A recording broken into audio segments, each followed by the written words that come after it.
bienvenidos a su programa favorito, Espinosa Libertad. Y hoy tenemos el privilegio, la suerte, el honor de volver a contar con mi querido amigo Simón Ordóñez. Gracias. Simón es un grande. Simón estuvo aquí la semana pasada y nos estuvo empezando a contar cómo era aquello de vivir en esa dicotomía entre ser un intelectual de izquierdas y un pequeño empresario. Y uno leía cosas en los libros de lo que era un empresario, de lo que era el trabajador, de lo que era la estructura productiva, y por otro lado vivía en una realidad que no tenía nada que ver con lo que le contaban en los otros libros. Leía la teoría marxista del precio, vivía el precio. Leía la teoría marxista de la explotación, vivía el trabajo. ¿Cómo fue aquello? Mira, te cuento una anécdota anterior. Cuando empecé a estudiar sociología, yo me había puesto igual un mini taller de carpintería. Leí el segundo capítulo del Capital, que es la teoría de la plusvalía. El segundo, que es el más denso. El segundo ya es denso. Que es la teoría, ¿no es cierto? La teoría de la plusvalía. Y eso me llevó en gran parte a dejar ese pequeño negocio. Porque tenía la idea de que no me podía convertir en un ladrón de plusvalor, en un apropiador, porque esa es la idea marxista, ¿no? Esa es la idea, que el empresario, ¿no? Se apropia de un valor, del plusvalor generado por el trabajador. Lo roba, de ahí la idea de que la propiedad es un robo. ¿No? ¿Qué cosa más interesante? Porque claro, si durante años gran parte de los economistas o de las élites ecuatorianos se formaron en universidades como la Central, donde les enseñaban que el empresario era un ladrón, no quería haber empresarios. Y la consecuencia en el 2019 es que tenemos una estructura con pocos empresarios, porque se les acusaba de ladrones y la élite intelectual los despreciaba y no quería hacer eso. Exactamente, o sea, tú leías marxismo y te veías como empresario, te sentías un ladrón. Tanto así, digamos que me parece ahora una contradicción, fui a trabajar de burócrata, me acuerdo. Ya cuando decido dejar esa pequeña empresita, y yo tenía un hijo, fui padre muy joven, a los 19 años, necesitaba trabajar y seguir estudiando. Voy a trabajar de burócrata en un trabajo que no hacíamos mayor cosa en el CONADE, que era la oficina de planificación del gobierno en ese tiempo. ¿Ah? Yo en mis primeros años de estudios universitarios, pero me sentía moralmente mejor con un trabajo en donde no estaba produciendo, en donde no hacía nada. ¿Eres consciente de que no producías en el CONADE? O sea, tú ya ibas ahí, pasabas horas. Pasábamos horas, íbamos a tomar café. De hecho, bueno, habían cosas interesantes, ¿no? Podíamos salir a manifestaciones sin ser procesados penalmente, pese a ser burócratas. O sea, salíamos a manifestaciones contra el gobierno y cosas por el estilo, ¿no? Eso estaba bien, pero ser empresario no. Pero ser empresario no. Entonces, claro, bueno, pasan los años. Sube Correa, un año antes yo había puesto este negocio nuevamente de muebles, ¿no? Y claro, me empiezo a dar cuenta de cosas elementales, ¿no? Me empiezo a dar cuenta que Adam Smith, a quien conocía muy de reojo, que era el mal, y había leído 3 o 4 párrafos que eran los párrafos ubicados para descalificar el pensamiento, eso era todo, ¿no? Pero que Adam Smith, con la idea de la mano invisible del mercado y todo, tenía razón, ¿no? Empiezo a darme cuenta que hay una forma automática en que se regulan los precios, y que incluso no solo los precios, sino que se regula la vida de las personas, ¿no? Es decir, me acuerdo clarito, yo tengo este negocio digamos, en una población cercana a Quito, ¿no? En Tumbaco. Cuando abrí este negocio, casi no habían otras industrias por ahí. Sí. Entonces, por tanto, también los servicios vinculados a esta industria no existían. Se abrieron otras pequeñas fábricas, otras carpinterías. Inmediatamente aparecieron las empresas que te hacen afilado de cosas, las empresas que te venden herrajes. Al principio había una sola, esa empresa te vendía un 5%, 2% más alto que Quito. ¿Por qué subir a Quito te da? Después ya habían 3, empezaron a competir entre ellas.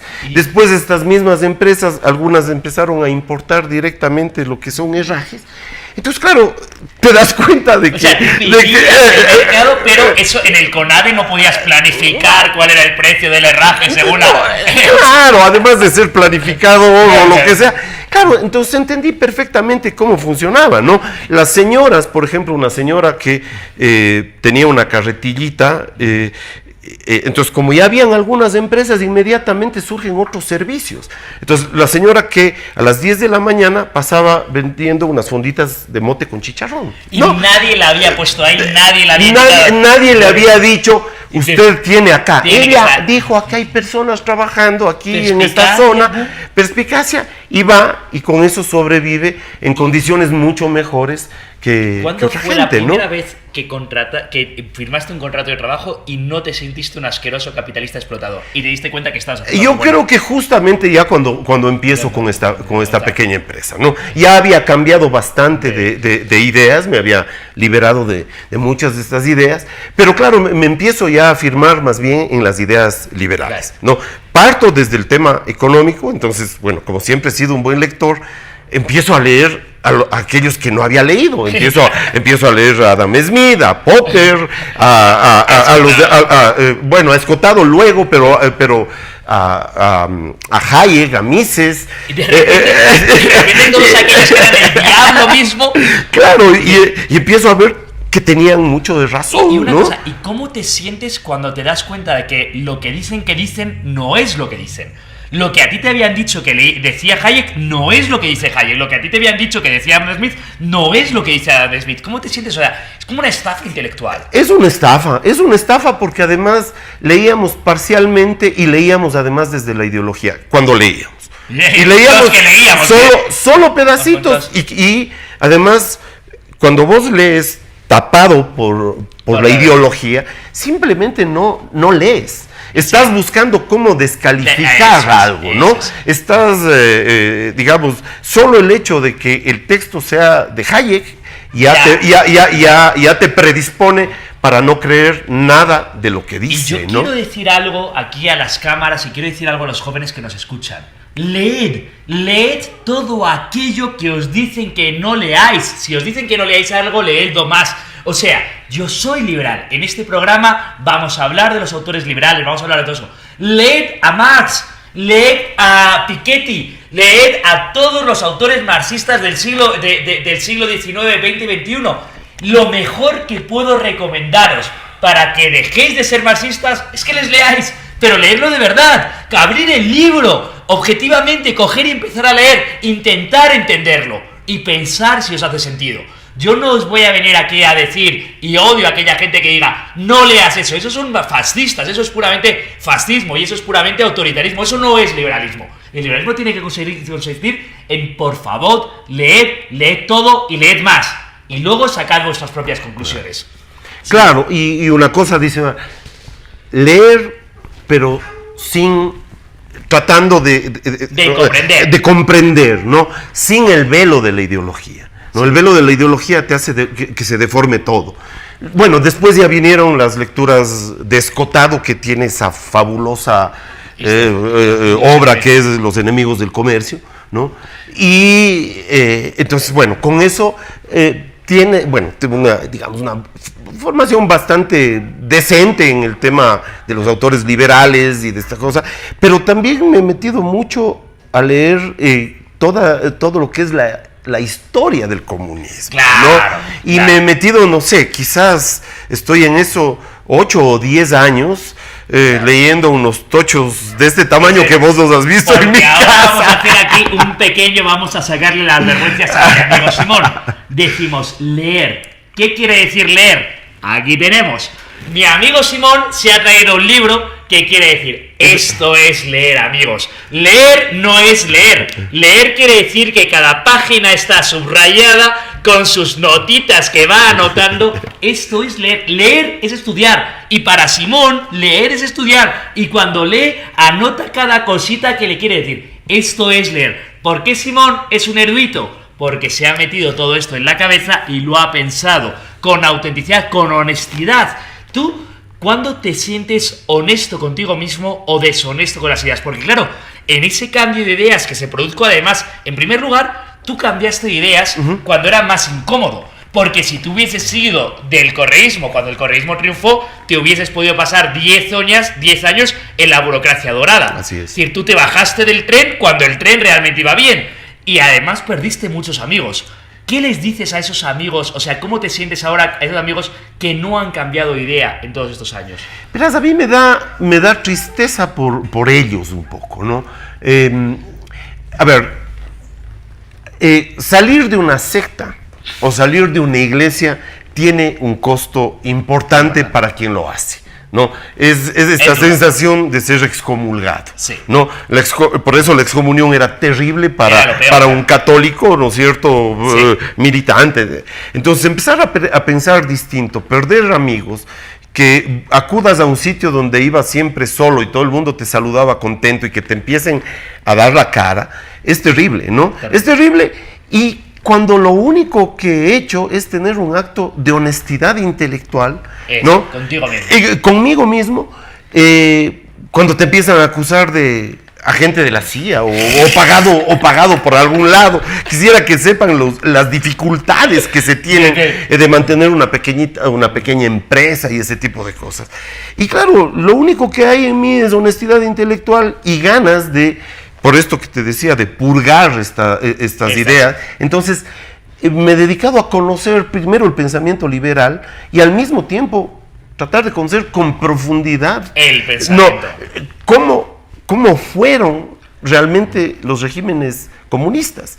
¿Cómo vivieron ahí? Ahora estoy leyendo justo este libro que tú mostrabas, que se llama Gulag, de Anne Applebaum, que es una polaca. Ella tiene 2 libros más o menos del mismo volumen, uno que se llama que es el último libro de ella, es la hambruna roja. Y claro, donde vos ves todo lo que ocurrió en Ucrania, o sea, donde hay un proyecto totalmente meditado, planificado, etc., para matar de hambre a 8 millones de ucranianos. Y cuando intentaron aplicar de verdad el socialismo. Es decir, realmente empezó la Revolución Soviética y realmente el socialismo real fue en ese momento. Y el resultado fue el que fue. Pero, querido amigo Simón, seguimos hablando después de todo lo que aprendí siendo empresario que no sabía siendo intelectual de izquierdas. En Espinosa Libertad, ahora nos vemos, amigos. Queridos amigos, bienvenidos a Espinosa Libertad, su programa favorito. Y hoy tenemos el privilegio de contar con mi pana Simón Ordóñez, de los que piensan. ¿Y por qué piensa? Porque lee. Y además es honesto consigo mismo. Fuiste honesto cuando dejaste de ser académico de izquierdas, justo cuando ser académico de izquierdas más se premiaba en este país, porque fue en el año 2006-2007 el inicio del correísmo, y te decidiste hacer pequeño empresario. Y en ese hacerte pequeño empresario descubriste que contratar no era un acto de robo por la plusvalía, que el precio no lo determinaba un organismo central o el valor trabajo, sino el valor de mercado, que el orden espontáneo surgía allá donde había empresas, empezaba a haber proveedores, empezaba a haber una estructura que producía crecimiento, que allá donde tú fuiste no robaste a nadie y creaste riqueza para tus proveedores, para tus clientes, para tus empleados. Pero tú elegiste todo esto y aprendiste todo esto cuando más se premiaba ser intelectual de izquierdas. Porque podrías, desde el año 2007, siendo en aquel momento director de investigaciones de la PUCE, donde gran parte de tus amigos, conocidos, discípulos pasaron a ser ministros o tener puestos en ministerios, la burocracia dorada muy bien pagada, tú perdiste amigos, perdiste esa oportunidad, pero fuiste honesto contigo mismo.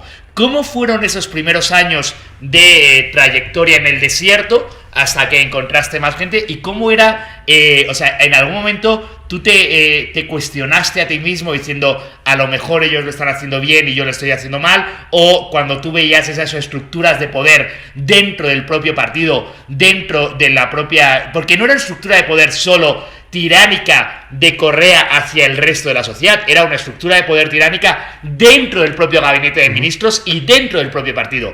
¿Tú en algún momento te sentiste que podrías volver ahí o podrías estar cerca de eso? No, creo que nunca. A ver, creo que lo que hice fue un acto de profunda honradez conmigo mismo. Es decir, sí, hubiese podido quizás tener algún puesto público, ¿no? Y vivir de la burocracia o alguna cosa así. Y había tenido la experiencia en la Católica, que bueno, era un organismo privado y todo, pero había decidido ganarme la plata con mi propia empresa y ganando, digamos, tratar de que sea la empresa y lo que yo haga y que el beneficio del poco o mucho talento que pueda tener sea para mí y para las personas que trabajen directamente conmigo y no para beneficiar a otra institución. Eso en parte, ¿no?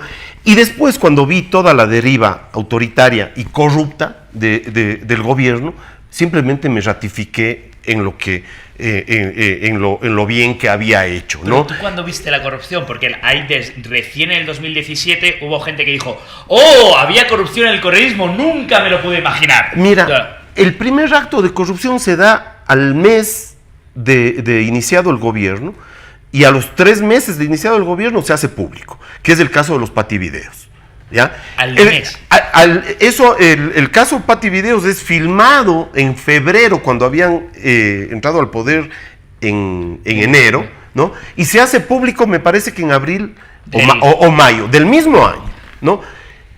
Y claro, Patiño, el delincuente que está en México, estaba, digamos, juntándose con gente que hacía tráfico de bonos de la deuda, ¿no es cierto? Y el acuerdo al que estaban llegando era que el gobierno diga que no van a pagar para que los bonos bajen, sí, ¿no es cierto? Los otros compren a un precio inferior y luego el Estado les reconozca el doble. Y esa cosa lo hicieron. Lo hicieron. No solo es que están los videos, que es una evidencia, es que en el 2009 lo hicieron. Entonces, cuando yo vi eso y me enteré de algunas cosas más, incluso alguna cosa personal que no la voy a contar acá, ¿no? Entonces noté lo que era la corrupción, un gobierno central y corrupto, ¿no? Y además, te digo, hubo, por un asunto personal que tuvo, incluso ya hasta, digamos, cuestiones medio ligadas casi a una amenaza, como diciendo: nosotros manejamos el sistema de justicia, así que no nos molestes mucho. Pero Simón, ¿no? Eran tus amigos, o sea, ¿en qué momento tuviste a tu amigo defendiendo la corrupción? Ya no siendo corrupto, sino justificándote. No, claro, si eso está bien, no pasa nada, está. ¿En qué momento, cuando tú les ves al que tú veías como un amigo y de repente le ves defendiendo eso, cómo es la caída? Verás, al inicio crees, y creo que muchos lo hacen por un tema de fe, ¿no? De fanatismo, pero que no les exime, ¿no? Porque a veces el tema a veces, te digo, para un país puede ser menos peligroso, ¿ya?, un corrupto que un fanático. Claro. ¿Ya? Claro. No, entonces, me acuerdo del caso de Hersinski, ¿no? Que es el fundador de la Checa, ya con Lenin, sí, ¿no? Es el hombre absolutamente puro, es el mora impoluto, no es capaz de tocar un sucre, me estoy acordando de hace 20 años, no, vive muy modestamente, etcétera. Pero tiene una capacidad asesina en nombre de la revolución. Claro, precisamente por eso. Porque es el fanático puro, ¿no? Entonces creo que entre los amigos que fueron por ahí, ¿no?, había una mezcla de ambas cosas. Creo que fueron muy seducidos por el poder, ¿no? Me acuerdo de la lectura que hice en el programa pasado, ¿no? Sí. Verles sonreídos frente a Correa, sí, viéndoles inclinados frente a Correa, la adoración a este macho alfa, me daba un poco de pena, de vergüenza, y ¿sabes qué? También, de lo que te decía, me sentía un poco responsable de algunos de ellos que fueron formados por mí. Claro. Y cuando tú, si ahora tuvieses la oportunidad, no sé si has tenido la oportunidad de sentarte en un café a solas, ya ha acabado el correísmo, ya ha pasado todo, ¿qué crees que te dirían ellos y qué les dirías tú a ellos? Verás, con muy pocos ha quedado esa posibilidad. Sí, pero si la hubiese. A ver, verás, con algunas personas he mantenido una amistad, ¿ya?, con respeto y con afecto. Ya. Claro, un tiempo se volvió un tema que era muy difícil de tocar porque te terminabas enfrentando. Pero no, lo que yo les pediría es que que traten de ver, o sea, hay demasiada evidencia de lo que pasó aquí con Correa, de lo que pasó con las ideas socialistas, ¿no? De lo que ha pasado también con lo que son las economías abiertas de mercado. Tenemos, o sea, por ejemplo, por favor le diría a un amigo, lean a Escotado y lean a Pinker. ¿Ya? Sí. Lean dos cosas, lean. Bueno, cada uno son 500 páginas. Pero bueno, lean, si es que son medianamente intelectuales, Sí. cultos. Dense el tiempo de leer estas dos cosas sin anteojeras ideológicas. Y creo que van a cambiar de idea por su propia cuenta, ¿no? Los que no son corruptos. Los que son corruptos se acomodarán donde esté el poder y punto, ¿no? Eso. Pero yo ahí quiero ya, casi para terminar, decir dos cosas. La primera es, yo entiendo, creo que es muy entendible y humana la fascinación por el poder. Es decir, aquel que ríe al poderoso y que la adula, en el fondo él mismo se está colocando en esa posición. Y lo que es importante es algo psicológico más profundo, y es estar contento contigo mismo. No necesitas la validación del poderoso, no necesitas la validación de otro, necesitas tu propia validación, que es la que tú buscaste creando tu pequeña empresa. Tampoco es que seas el gran empresario de los muebles, tampoco es que tengas millones de dólares, la pequeña validación. Y en segundo lugar, la lectura de la realidad y la lectura de los libros, porque también hay que leer la realidad, porque como decimos, si tú solo vas viendo lo que quieres ver, solo vas a encontrar lo que quieres ver. Y quizás, casi como últimas preguntas, ¿qué tan difícil ha sido ser empresario durante estos años? Es decir, era cuando tú leías a los marxistas hablando de la empresarialidad o de la función empresarial, que siempre ganaban dinero, que era la oligarquía, que eso, la realidad que tú has vivido, ¿cómo ha sido? Bueno, es muy distinta y es complejísima, ¿no? Es decir, uno tiene la idea de que el empresario es ladrón, evasor y explotador, y no es ninguna de esas dos cosas. En este tiempo de crisis económica yo he tenido que deshacerme de bienes personales, como un departamento, por ejemplo, para poder sostener una pequeña empresa, ¿no? Y sin embargo, tienes el SRI, la seguridad social, etcétera, etcétera. Entonces, por ejemplo, el tema de la flexibilización laboral. Te digo porque nosotros en la Universidad Católica hicimos un trabajo anterior, una evaluación de las políticas de ajuste estructural, en donde sacábamos la madre a la flexibilización laboral.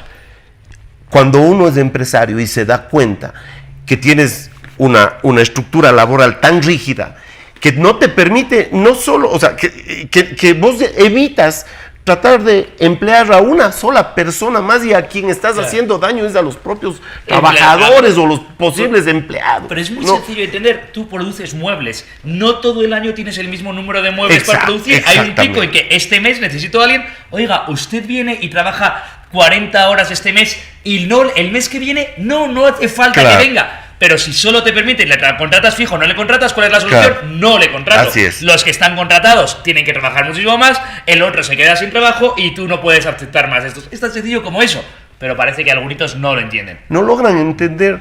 Lo entienden más las personas que tienen un negocio chiquito, o que son el taxista, la señora que vende caramelos, etc. Que el intelectual, el intelectual que además está normalmente cargado de resentimiento, ¿no? Porque además ve que hay unas personas que tienen menos títulos, menos educación o cualquier cosa y prosperan, prosperan porque se han dedicado a un comercio o cosas así. Y cierro con esta cosa porque a propósito del nombre de tu programa, vos hablabas del tema de la fascinación del poder. Yo creo que lo que yo siempre he sido es un hombre libre, ¿ya? Y eso para mí ha sido mucho más importante que la cercanía con el poder o con la posibilidad de tener poder. Yo prefiero ser hombre libre, tener una actividad libre y pensar libremente. Pero por eso el nombre del programa. Y ser libre es espinoso, es complicado, hay que pagar un precio. Exacto. Has sido libre, pero has pagado un precio. Por eso, queridos amigos, estamos en Espinosa Libertad. Nos vemos ahora leyendo. Queridos amigos, bienvenidos a Espinosa Libertad, su sección favorita, aquella que hablamos de literatura y leemos. Y hoy mi querido amigo Simón Ordóñez Cordero va a leer uno de esos libros que fueron muy importantes para desencantarse del comunismo ya desde antes de los 80, y uno de sus autores fetiche, Milán Kundera. Sí, voy a leer dos pasajes de Milán Kundera, el uno del libro La risa y el olvido, y el otro de la hiperclásica e insoportable levedad del ser. Hay un momento donde Kundera dice: yo también bailé la rueda, Era 1948, los comunistas acababan de triunfar en mi país, los ministros socialistas y demócratas cristianos huyeron al extranjero y yo me cogía de la mano o de los hombros con otros estudiantes comunistas. Dábamos 2 pasos en el sitio, un paso adelante, levantábamos la pierna derecha primero hacia un lado y después la pierna izquierda hacia el otro, y hacíamos eso casi todos los meses, porque siempre festejábamos algo, algún aniversario o algún acontecimiento. Las antiguas injusticias iban reparándose, las nuevas injusticias comenzaban a perpetrarse, las fábricas eran nacionalizadas, miles de personas iban a la cárcel, la atención médica era gratuita, a los estanqueros les quitaban sus estancos, los viejos obreros iban por primera vez de vacaciones a las residencias confiscadas y nosotros teníamos en la cara una sonrisa de felicidad. Luego un día dije algo que no tenía que haber dicho, me expulsaron del partido y tuve que salirme de la rueda. Dice, era junio de 1990 y un día antes había sido colgada Milada Jarakova. Era diputada del Partido Socialista y un tribunal comunista la acusó de conspiración contra el Estado. Junto a ella colgaron también a Savis Calandra, un surrealista checo, amigo de André Breton y Paul Eluard. Y los jóvenes checos bailaban y sabían que en aquella misma ciudad se habían balanceado el día anterior una mujer y un surrealista. Bailaban aún con mayor pasión porque su danza era una manifestación de su inocencia, de su limpieza que refulgía en contraste con la negra culpabilidad de los 2 colgados que habían traicionado al pueblo y a sus esperanzas, ¿no? Paul Eluard se negó a defender a un traidor después de que Breton le pide, ¿no? Y hace un poema y dice, vamos a colmar la inocencia de la fuerza que durante tanto tiempo nos ha faltado, no estaremos nunca solos. Y después dice, pierna derecha, Kundera le ve a él, dice, y después pierna derecha hacia el otro, y después la pierna derecha hacia el otro, y debajo de ellos estaba Praga con sus cafés llenos de poetas y sus prisiones llenas de traidores al pueblo, y en el crematorio quemaban en ese preciso momento a una diputada socialista y a un surrealista. El humo subía hacia el cielo como un presagio feliz y oía la voz metálica de Eduard. El amor se ha puesto a trabajar y es infatigable.